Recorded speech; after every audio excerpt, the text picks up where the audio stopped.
Hello po mga kababayan, kamusta po kayong lahat? And once again, welcome back to another episode of Simply Talkies Vlog, your underrated vlogger. Ang pag-uusapan po natin mga kababayan is about AFP, the Coast Guard, and isa pong balita tungkol dyan sa West Philippine Sea at sa isang senador na meron po siyang ipinapanukalang batas para po sa ating mga karagatan. No, wala po tayong update ngayon sa DND. Medyo tahimik po ang ating butihing Secretary Gibo Teodoro. Pero bago po tayo magsimula, i-flex ko lang po yung Haya Nature Resort. For more details, punta lang po kayo sa kanilang Facebook page at shout out at pasasalamat sa lahat ng ating members, sa mga nanonood po ng ating video premieres, sa mga nagre-replay. Maraming salamat po sa inyo at kayo po'y nakakatulong ng mabuti. No? Importante po kayo sa ating channel. At ganun din, importante rin yung mga tinatawag nating DDS.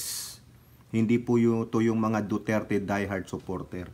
Ito po yung DDS na kung tawagin ay mga Dayukdok Dilawan supporter. Kasi pumasok sila dun sa ating latest video, yung naghahamon yung dating Pangulong Duterte kay Trillanes ng one-on-one.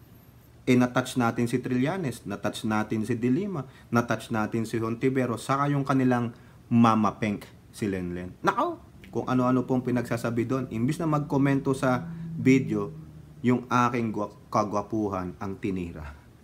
Yung isa doon, sabi niya, mukha daw akong abnoy. O, di baling mukha lang, kayo.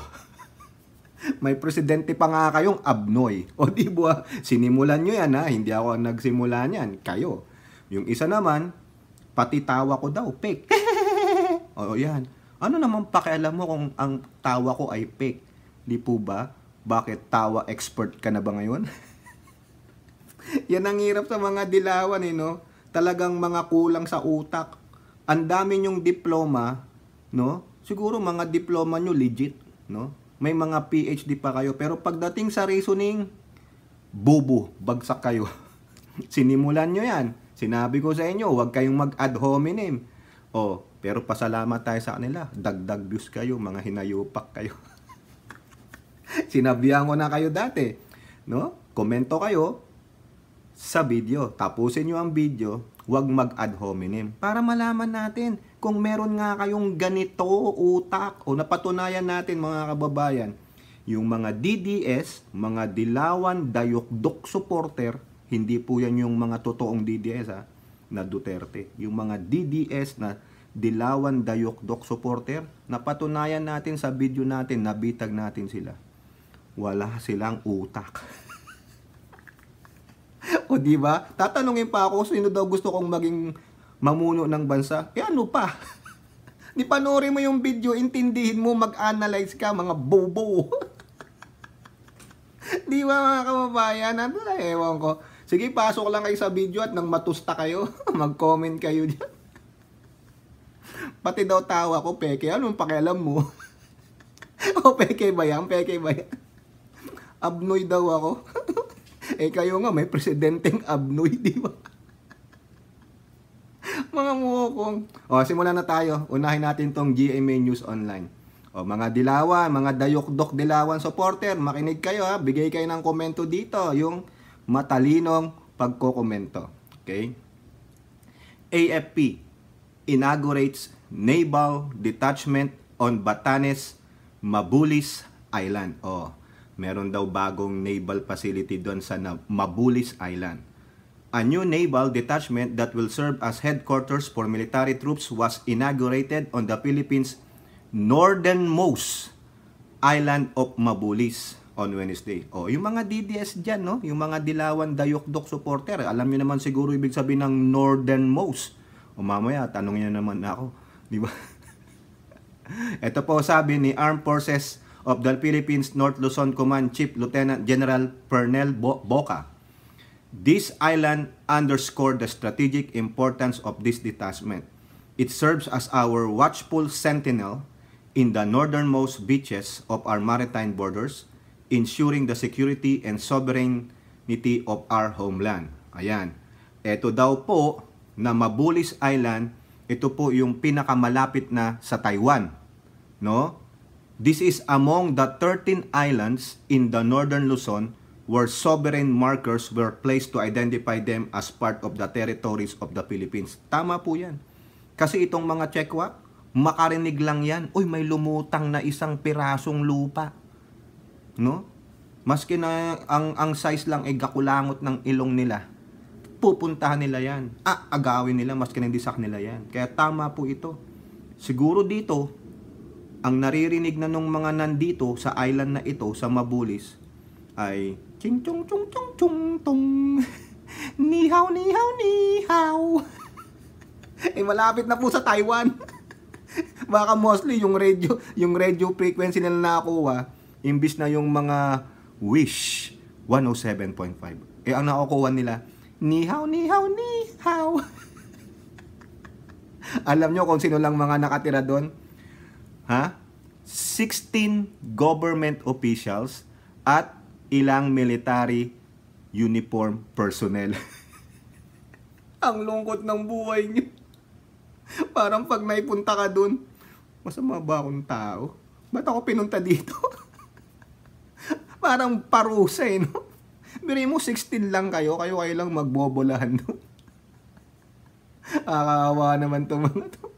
Senator Francis Tolentino, chairman of the Senate Committee on Maritime Zone, said the island's newly inaugurated infrastructure will help mark the Philippines Maritime Zone, adding the island was included in China's 10-dash line map. O tignan nyo, inaagaw na pala ng mga Chekwang inayupa ko.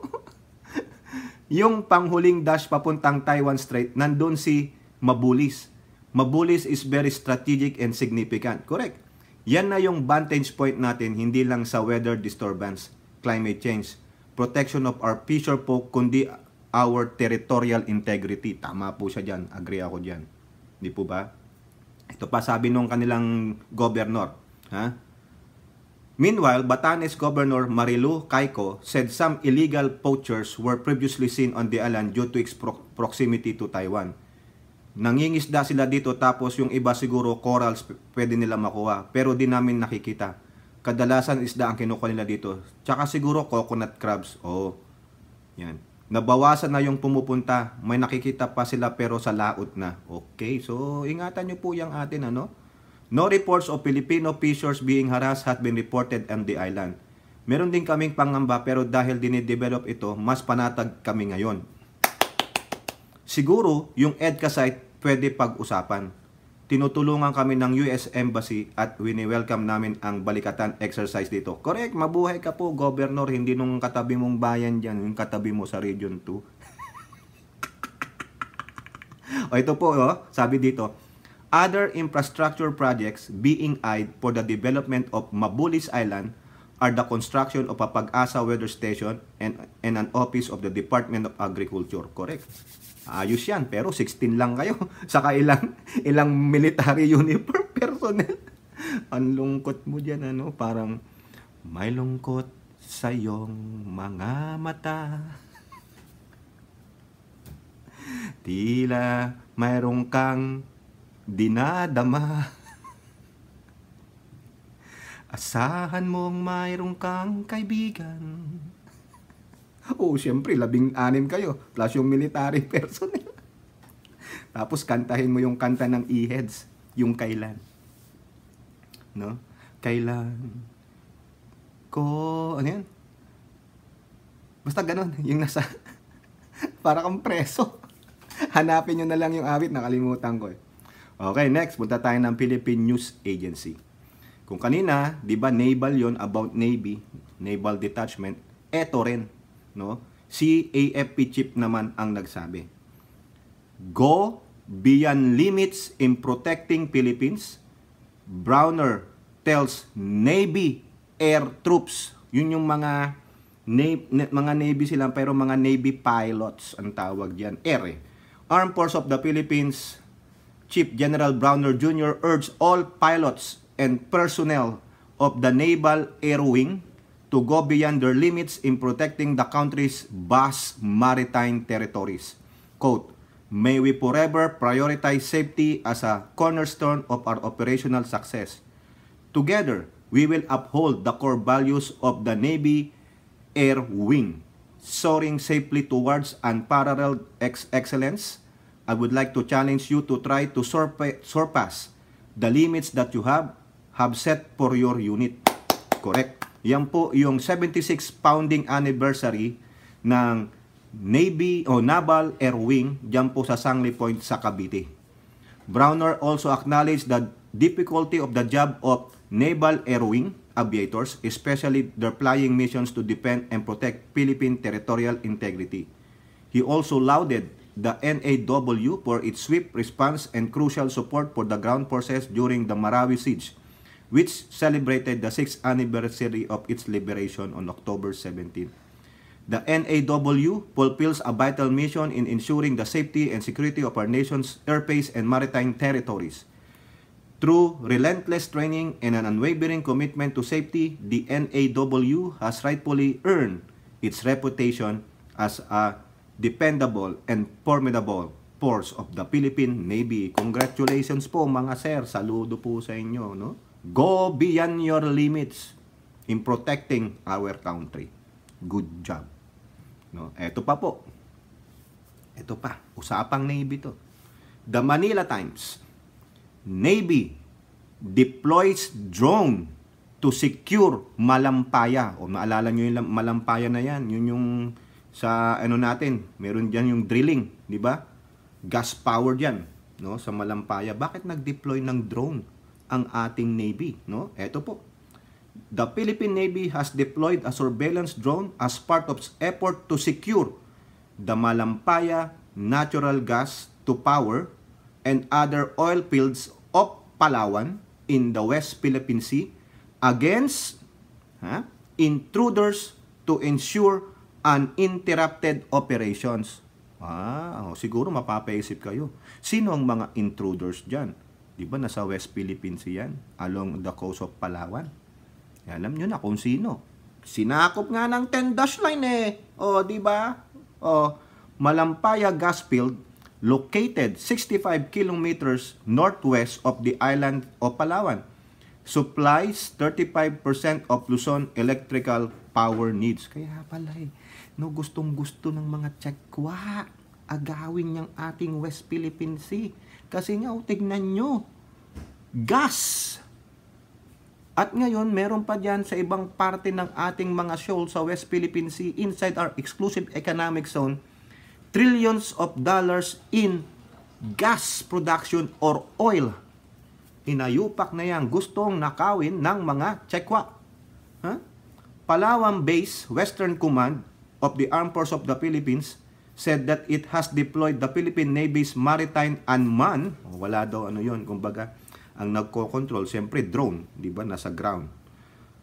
Air Reconnaissance Squadron 71, Flight Alpha for the Joint Task Force Malampaya to conduct intelligence, surveillance, and reconnaissance capability to monitor potential incursions into the Malampaya natural gas to power. Yon, tama yan.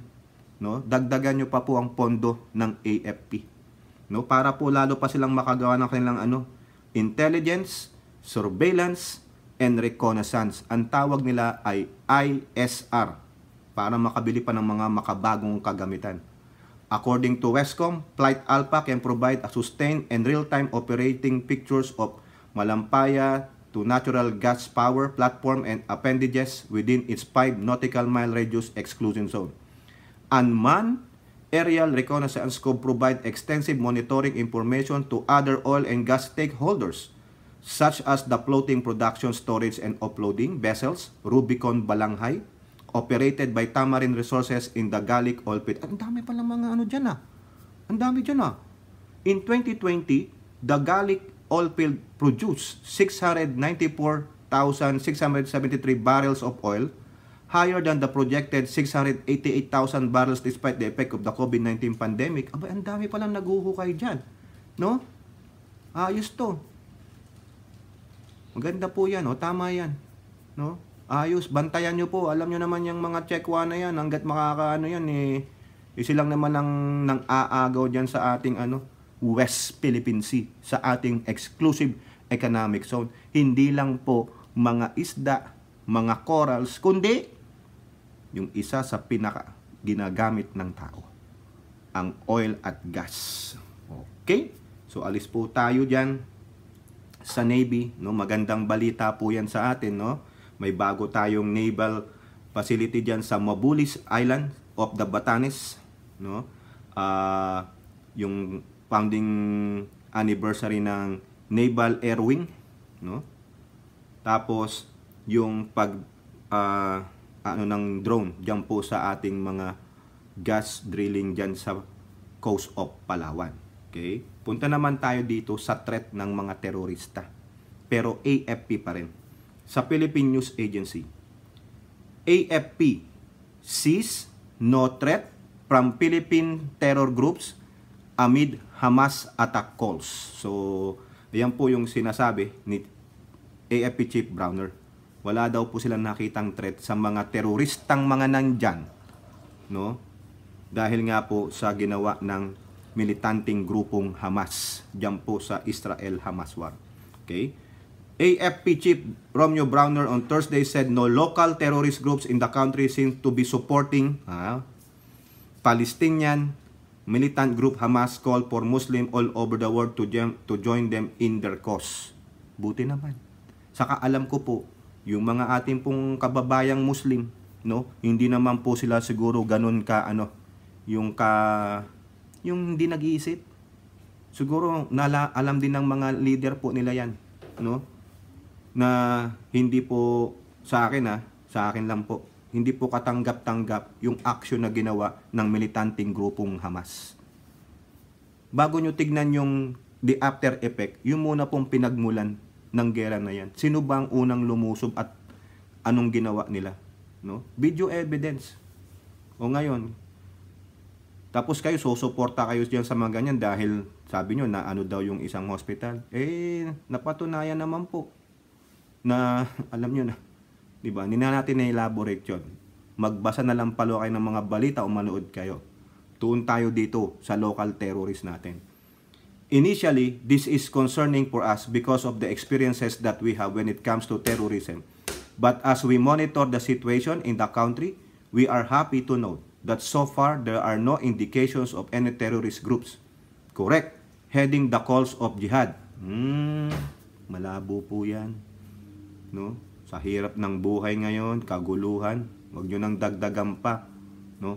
Earlier, Hamas called on all Muslims worldwide to protest in support of Palestinians and for those in neighboring countries to join in the ongoing fight against Israel.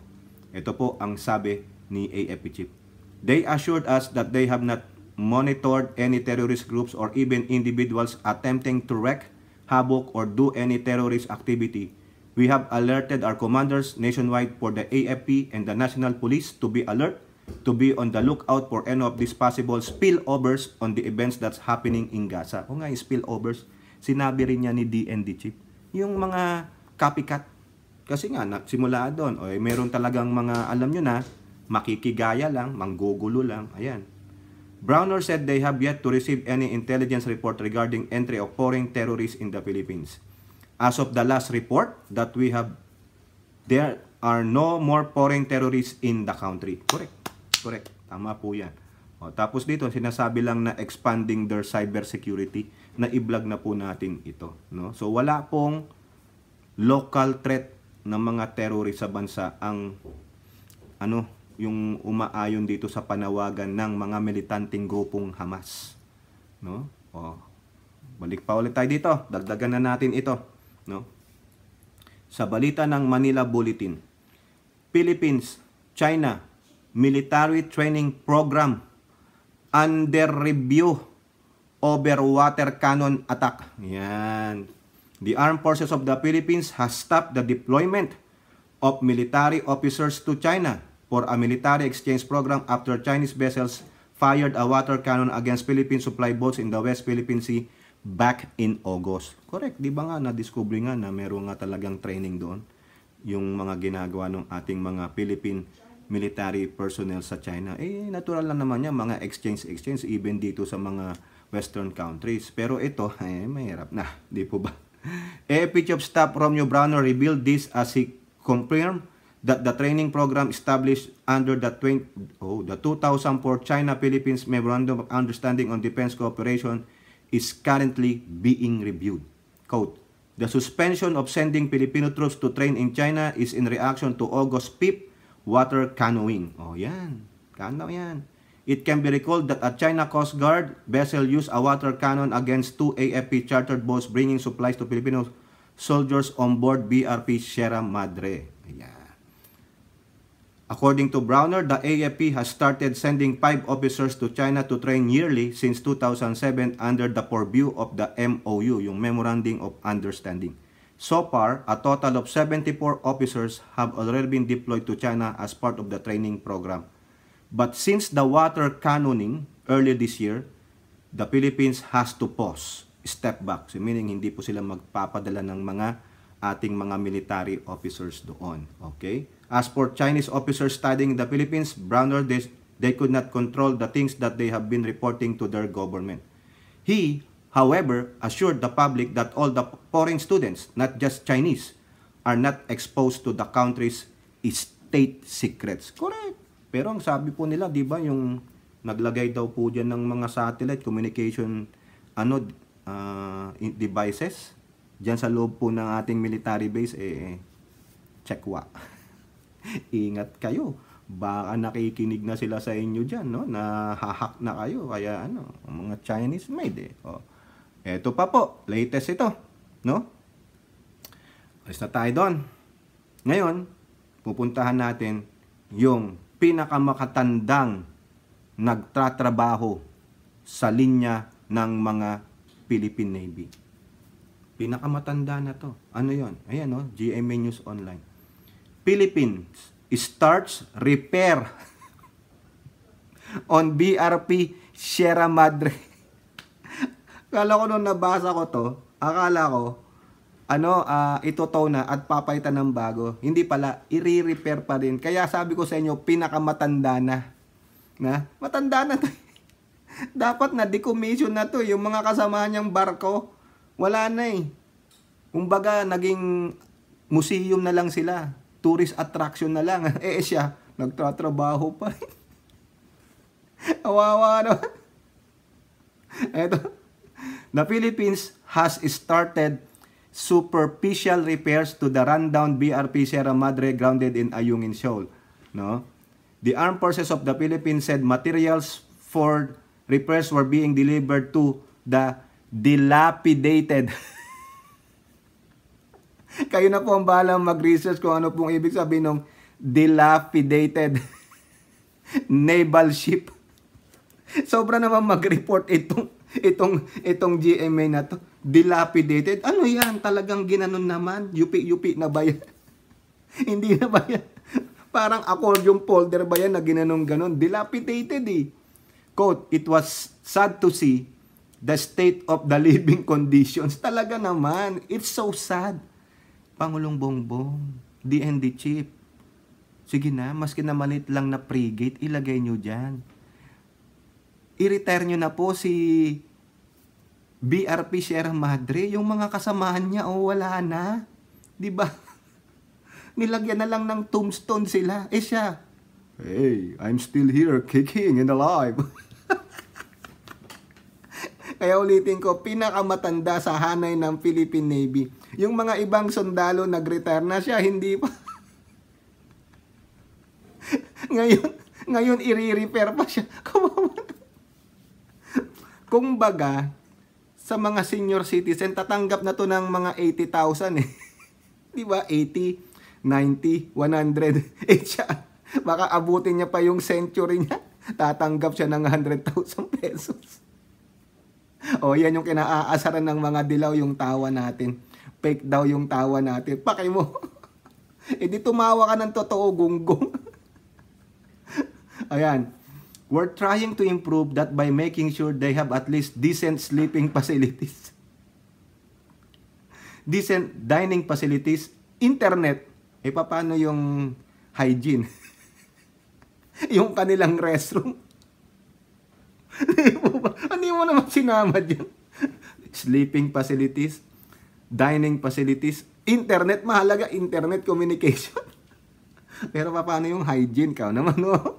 Ikaw naman, Browner. We can just do superficial repairs on it. Ayun pala, pang loob yung i-repair, hindi yung panglabas. Di ba? Grabe. Grabe naman ito.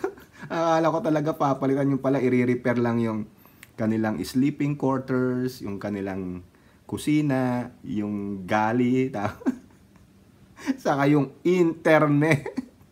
Di ba, wag ka nang maligo, diyan ka na lang sa dagat, tumalong ka na lang diyan.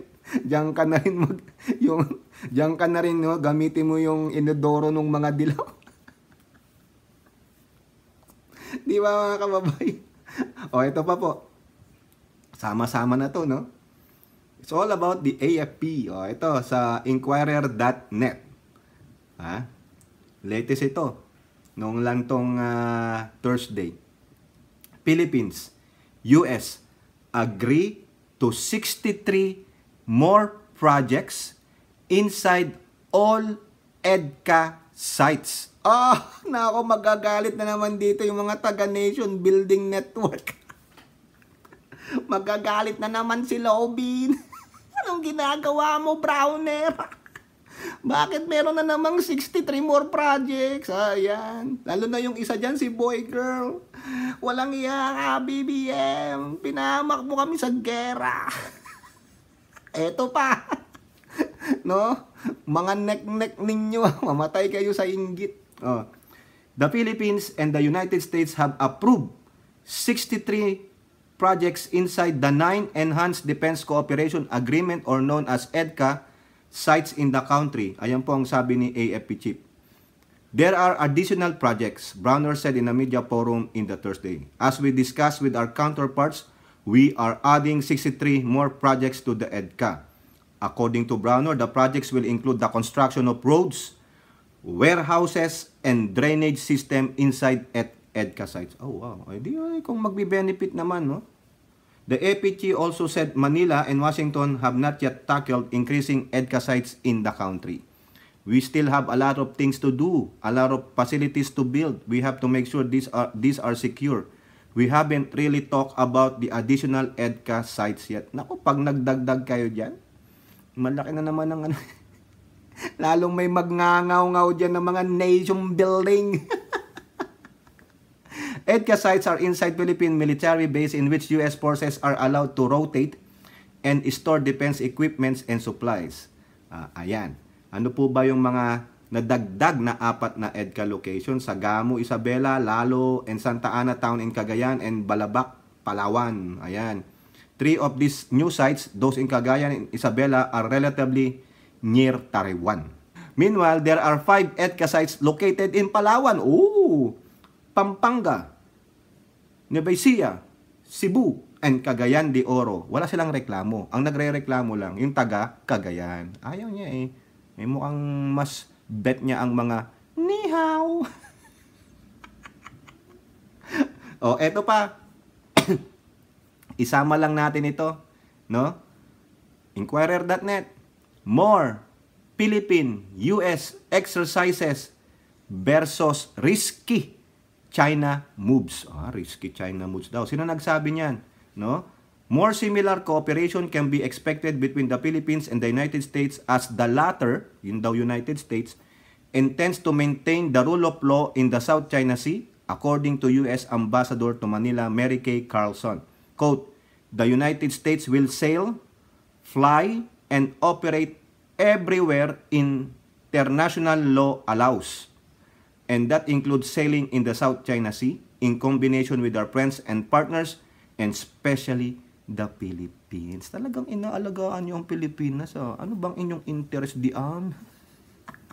Magagalit na naman ito si Wonderful Tonight. Tinamang sabi niya, the United States will sail sa waters, will fly. Robin, di ba? Doon ka banas na banas sa Poseidon. Paano pag dumaan na dyan yung F-35 ng Amerika? Tapos may kasamang F-18 at F-16 pa dyan. Siguro sasabihin nung susubaybayan siya ng Chinese aircraft, hindi makasabay kasi made in China. Robin, oh. Fly daw, fly. Woohoo! Gumagano pa. Nagtataba ako pa siguro yung piloto. Robin, I am here. Taking pictures. Oh, fake daw yung tawa natin. Lang yung mga dilawan. Diba? And operate, Robin, makinig ka. And operate everywhere international law allows. Oh. Ibig sabihin, magsisale sila, magpa-fly sila, mag-ooperate sila as long as the international law allows them and also with the cooperation of their friendly allies and partners, especially ang bayang kong Pilipinas. O, di ba? She made the remarks as a U.S. defense official reported that Chinese warplanes have intercepted American aircraft in nearly 200 incidents in the East and South China Seas regions over the last 2 years. Way more than in the previous decades. No? Hindi naman po aatake dyan ng China unless sila ang unang umatake. Hindi naman naatake ang US kung di siya atakihin. Nag-aantayan lang sila. Oh, ibang sabi nga ng China, ang kanilang nuclear warheads is for their defense. No? Hanggat hindi sila natitreat or hindi sila inaatake, hindi gagalaw yung kanilang nuclear warheads or yung kanilang military. Wala eh. Bakit gusto nilang sila ang mauna? O di sila ang may kasalanan, sila ang may malaking accountability. Oh, eto pa. No? Hindi lang US, hindi lang Canada, hindi lang Australia, hindi lang New Zealand, India o whatever ang gustong makipagkaroon ng ating security, no? At pre-navigation diyan sa Indo-Pacific.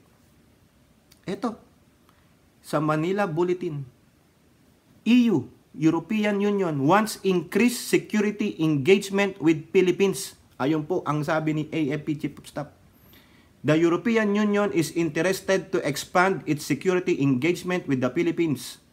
This was revealed during the courtesy visit of European Union Ambassador to the Philippines, Luc Beron, on AFP Chief of Staff General Romeo Browner Jr. in Camp Aguinaldo, Quezon City on Friday, October 20. During their meeting, Browner and Beron discussed pertinent security matters. O, di ba? Biruhin nyo yan. The ambassador relayed their side's intention to increase engagement with the Philippines due to its geopolitical importance. Remember the word. Geopolitical importance to the EU and significance to the protection of its interests in the region. So pati EU may interest sa atin. Ang layo kaya natin sa European countries, pero gusto nila sa Pilipinas. Kasi nga unang-una, mababait po tayo. Matanggapin tayo. Mapagmahal pa tayo, o diba? At mostly, mga English speaking tayo, nagkakaintindihan tayo. Okay? O yan, malabas na tayo doon. Punta na tayo ngayon sa Coast Guard. Ito lang po kasi ang sabi ni new Commandant o Admiral ng Coast Guard na si Admiral Gaban. PCG to sustain efforts in West Philippine Sea under Gaban's leadership. Ayun po yung balita sa Manila Bulletin. The Philippine Coast Guard will remain relentless in its effort to protect the country's stake in the West Philippine Sea using the Whitehall diplomacy under the tutelage of Admiral Ronnie Gil Gaban. Gaban made the assurance when he visited NSA advisor Eduardo Año and NICA Director Ricardo De Leon. During the visit, Coast Guard Admiral Gaban emphasized his dedication to ensuring the Coast Guard continuous efforts in the West Philippine Sea. Correct. Tapang niya. Kaya sabi niya nga, wala daw sentimeter na maaagaw na lupa sa West Philippine Sea. O, di ba? Ang galing. O, next. Eto na, yung sinasabi ko sa inyo. Eto na. Yung isang mambabatas na talagang gustong pumotekta sa ating mga coast. Philippine News Agency. Bantay Dagat volunteers in every coastal LGU SOT. O, sino po yan? Every coastal local government unit shall have its community-based volunteer group trained by the national government and non-government organization if a measure filed by Senator Jinggoy Estrada is passed into law. Estrada said Senate Bill 2464 or the Bantay Dagat Welfare and Incentives Act seeks to mandate the Bantay Dagat or sea wardens to help the government protect the country's marine wealth within its archipelagic waters, territorial sea, and exclusive economic zone. So, ibig sabihin, yung ating karagatan, hindi lang sa West Philippine Sea, kundi dun sa Pacific na rin. While performing their duties and responsibilities, they shall be considered as agents of authority. As such, Bantay Dagat volunteers will be authorized to apprehend and arrest individuals engaged in illegal fishing, those committing violations under fishery and environmental laws, and to confiscate illegal paraphernalia. Correct. Para po silang dagdag tao sa ating Coast Guard at sa ating mga kapulisan, which is a good idea. No? He also proposed that Bantay Dagat volunteers receive the same protection and support as other law enforcement officers get. Correct. This is mainly due to the limited number of our military and Coast Guard vessels, restricting our government capacity to monitor and fully enforce our laws in our maritime territories. Ang problema dito, baka yung iba dyan, masilaw sa pera, magpagamit sa mga masamang elemento. Alam nyo na, yung mga illegal na bagsakan ng droga, armas, illegal activities, baka magamit din sila. Dapat mabantayan din tong mga to. Kasi yan, pag binagsakan na yan ng mali-maleta sa sakong kwarta, wala na. They are like the others. Di po ba? To qualify as Bantay Dagat volunteer, the applicant should be a Filipino citizen, registered and licensed fisher folk, not less than 21 years but more than 60 years of age, and not had been convicted of any offenses including the violation of the Fisheries Code and related environmental laws. Completed the fishery laws enforcement training for Bantay Dagat and involved in coastal and fisheries management activities for at least 3 years. Ay, ang dami palang, ang bigat din pala.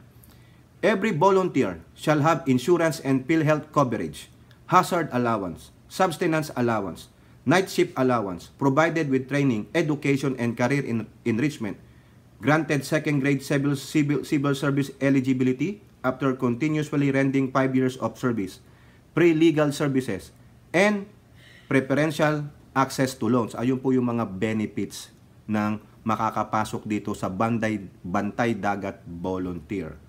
Under the proposed measures, LGU shall be mandated to allocate regular funding for the benefits and incentives of the sea wardens and their operational requirements. Abay, ponduhan mo rin naman yan.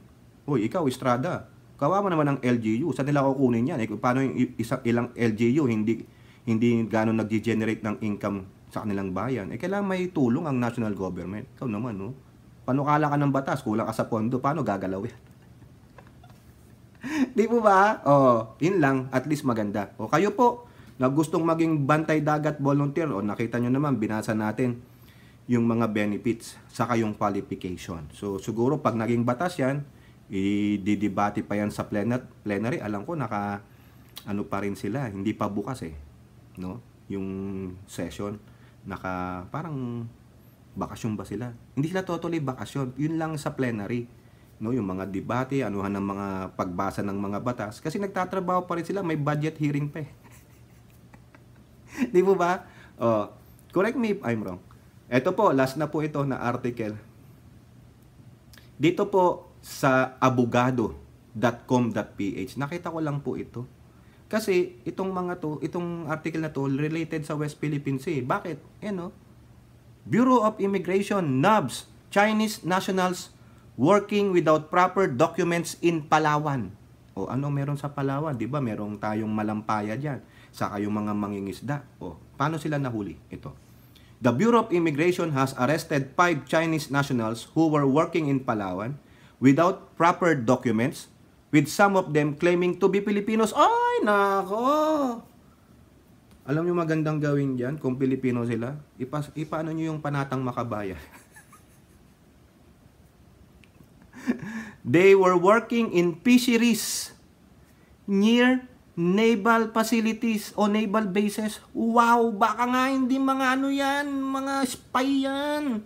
Mga spy, near naval bases and were reported to be associated with a Palawan-based organized Chinese crime group involved in the illegal wildlife trade, facilitating the illegal entry of undocumented nationals, land acquisition through Filipino proxies, and unlawful acquisition of Philippine identification documents. Sino kayang nito? Big boss nitong mga to. Baka may kasapakat na Filipino nationals yan. Biruin mo, malapit pa sila sa base natin. Ay nako, mga kayo, spy kayo. Palanguyin kayo pabalik sa bansa ninyo. The BI arrested them in an operation conducted with Government Intelligence Unit, the Armed Forces of the Philippines, and the NBI. Arrested in Taytay, Palawan was the name Xiang Haikung, who has a working visa but was working in a different work site. He was also found to be misrepresenting himself as a Filipino because he had a Philippine driver license indicating his nationality as Filipino. Mga sinungaling. Pauwiin nyo na po yan. Hindi ko na babasahin yung iba. No? They were arrested for violation of the Philippine Immigration Act and had been brought to the Bureau of Immigration Facility in Bicutan, Taguig, where they will stay while undergoing deportation process. Ay, wag nyo nang i-process yan. Ipag-typewriting nyo na lang po. Tapos, okay, kung gabi na patulugin, pakainin, and then the following day, deport. Wag na kasi patatagalin nyo pa. Diba meron nga yung demand me, silang scheme dyan. O kaya reverse demand me. Ayaw nilang umuwi sa bayan nila kasi may mga kaso sila. Kaya, kunwari, i-demanda nyo na lang ako dito para tumagal ang kaso ko dito. Alam nilang sistema kung gaano katagal ang pag ng kaso sa Pilipinas. It takes years. O, pag nasa loob sila ng bilangguan, pakakainin nyo, aalagaan nyo. Mas masarap pa buhay nila sa kulungan kaysa sa labas sila. Kaya ang gawin nyo dyan, anong patagalin yan? Mga Chinese yan. Oy, tawagin nyo yung Coast Guard, ito na, sa inyo na to. Ganon. Radikal na po, radikal na. Diba? Kunwari pa nangingisda sa malapit sa Navy base natin. Nag-i-intelligence yung mga yan. Baka may mga nakakabit ng mga monitor sa katawan mga transmitter Mga hayop. Di ba may EDCA site dyan sa Palawan? O, tingnan nyo. Anak ng siopaw, baka nga nandun sila sa loob ng naval facility. Yung EDCA, tinitiktikan nila. Ano bang bagong gamit ng Amerika dito? At ma-spyan nga, makakuha nga. Mga hayop. O kayo po mga kababayan, ano pong masasabi ninyo? Comment down below and don't forget to like and share. Hope to see you on the next videos. Bye-bye. God bless.